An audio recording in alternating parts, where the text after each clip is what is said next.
एक बार की बात है कि कोई कपड़ा बेचने वाला था।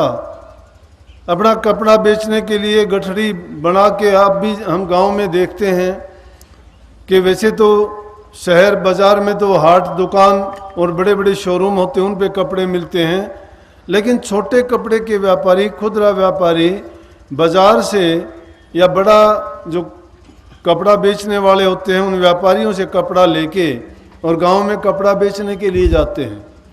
इसी प्रकार से एक समय में, बीते काल में, कोई एक कपड़ा बेचने वाला था, अपना गुजारा करता था। कपड़ा लेके वो किसी दूर के गांव में चला जाया करता और हर साल वहाँ 2-4-6 महीने अपना कपड़ा बेचता।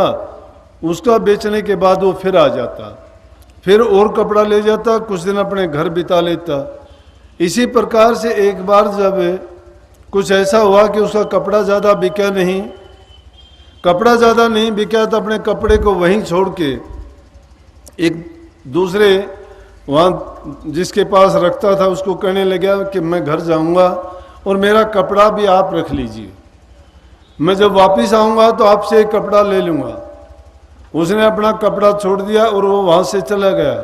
कुछ दिन के बाद जब वापस लौटा तो उसके वापस आने पे उसने पाया कि वो तो कहने लगा कि भाई मेरे घर में तो आग लगी थी, मेरा उसमें सब कुछ जल गया।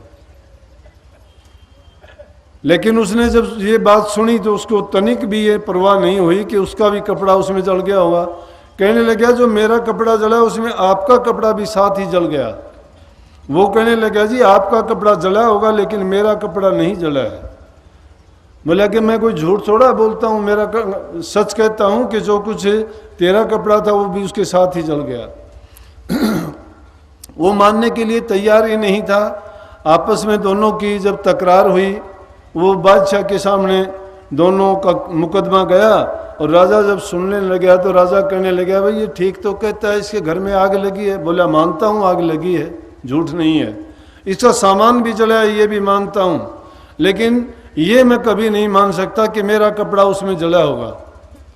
तो राजा भी बड़े अफसोस के साथ कहने लगा आश्चर्य में कि ये कैसे हो सकता है कि तेरा कपड़ा ना जला हो। तो उसने अपनी चद्दर को उतार के दे दिया कि बादशाह सलामत मैं चद्दर देता हूँ और अगर इस चद्दर को आप जला के देखिए, अगर मेरी चद्दर जल जाएगी तो मेरा कपड़ा भी सब जल गया होगा, अगर ये नहीं जलती है तो सोच लेना कि मेरा कपड़ा भी नहीं जला है। बोला कि आप इतने दावे के साथ कैसे कह सकते हो।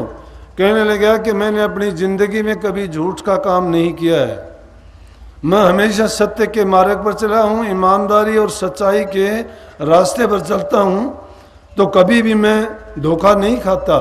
तो इसमें भी मुझे ये यकीन नहीं है कि मेरा कपड़ा नहीं जला होगा।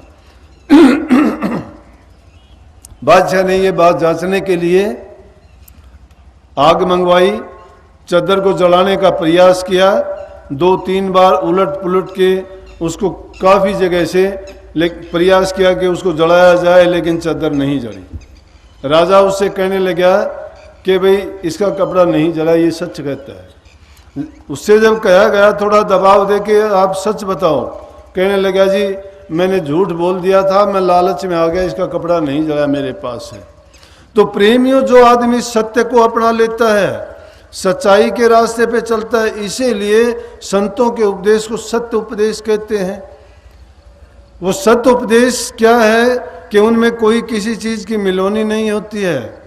अगर उसमें मिलोनी होगी तो जीव का आकाश होता है, उसमें जीव का फायदा कभी नहीं होता, क्योंकि सत्य वचन ही इंसान का कवच बन के काम करता है।